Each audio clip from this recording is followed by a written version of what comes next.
Hello everyone, আসসালামু আলাইকুম। কেমন আছেন সবাই? আশা করি ভালো আছেন। আমিও আল্লাহর রহমতে ভালো আছি। এই গরমে খুবই একটা মজার ডেজার্ট নিয়ে চলে আসলাম। আমি সাবু দিয়ে ফালুদা বানাবো আজকে। তো আমার বাসায় তেমন একটা বেশি উপকরণ ছিল না, আর ফালুদা বানাতে অনেক কিছু দিতে হবে তাও না। আপনার হাতের কাছে যা থাকে তা দিয়ে আপনি ফালুদাটা বানিয়ে নিতে পারবেন। আমি তাই করেছি। আমার বাসায় কলা আর ম্যাঙ্গো ছিল, ওইটা দিয়ে আমি ফালুদা বানিয়েছি। ফালুদা আসলে অনেক মজা হয়েছে। আমি ভাবতেছি অল্প উপকরণে কীরকম হবে, কিন্তু অল্প উপকরণ বেশি উপকরণ কোনো ম্যাটার করে না। দুধটা আপনি ভালো করে ঘন করে নেবেন, এরপরে আবার পাউডার দুধও দিয়ে দিবেন।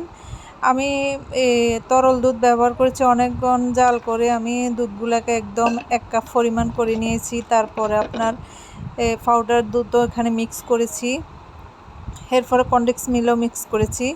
তো এই উপকরণগুলো যদি দেন, আপনার ফালুদার স্বাদটা এমনি অটোমেটিক চলে আসবে। অনেক কিছু যে উপকরণ দিতে হবে তা কিন্তু না। তা আমি খুবই সিম্পলভাবে বানিয়ে দেখিয়েছি। এখানে দেখেন 2 দিন আমগুলো আনিয়ে রাখছি, 2 দিনও না, মানে একদিন আরেক দিনে আধা দিন যাওয়ার পর মানে আমগুলো নষ্ট হয়ে যাচ্ছে। এটা কিন্তু নষ্ট হয় না, কিন্তু আটিটা কালা হয়ে গেছে। তো আমি এখানে আমগুলোকে ভালো করে কিউব করে কেটে নেব। আমার ভিডিওটা যদি আপনাদের কাছে ভালো লেগে থাকে, অবশ্যই লাইক, কমেন্ট, সাবস্ক্রাইব করে পাশে থাকবেন। আমার যে সকল আপু ভাইয়েরা যে যেখান থেকে আমার ভিডিওটা দেখছেন, সবাইকে আমার পক্ষ থেকে আন্তরিকভাবে ধন্যবাদ। সবার প্রতি আমার ভালোবাসা ও শুভকামনা রইল।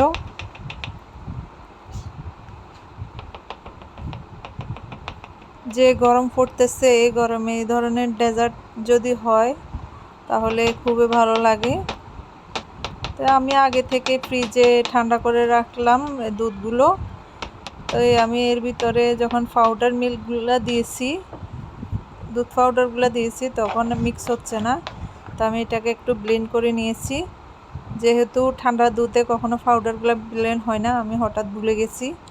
তো আমি এর ভিতরে দিয়ে দিলাম। তারপরে দেখলাম যে না, এগুলো তো মিক্স হচ্ছে না। তো আমি এগুলোকে একটু ব্লেন্ড করে নিলাম, ব্লেন্ড করে একটা মগে ঢেলে নিলাম। এরপর আমি ডেজার্টটা এখন রেডি করতেছি।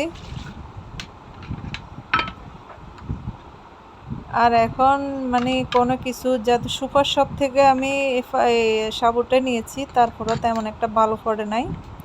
তো এখানে আমি ম্যাঙ্গো ফিউরিটা নিয়েছি। ফিউরিটা আমি সবগুলা দিব না, আদা দিয়েছি, পর অবশ্য সবগুলা দিয়ে দিচ্ছি।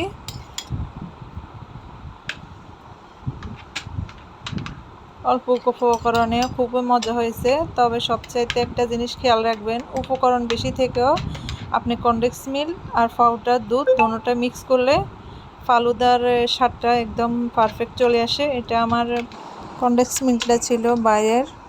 তো আমার ভিডিওটা কেমন লাগছে অবশ্যই কমেন্টে জানাবেন। যদি ভালো লাগে লাইক, সাবস্ক্রাইব করে পাশে থেকে যাবেন। সবাই ভালো থাকুন, সুস্থ থাকুন। আল্লাহ হাফেজ, আসসালামু আলাইকুম।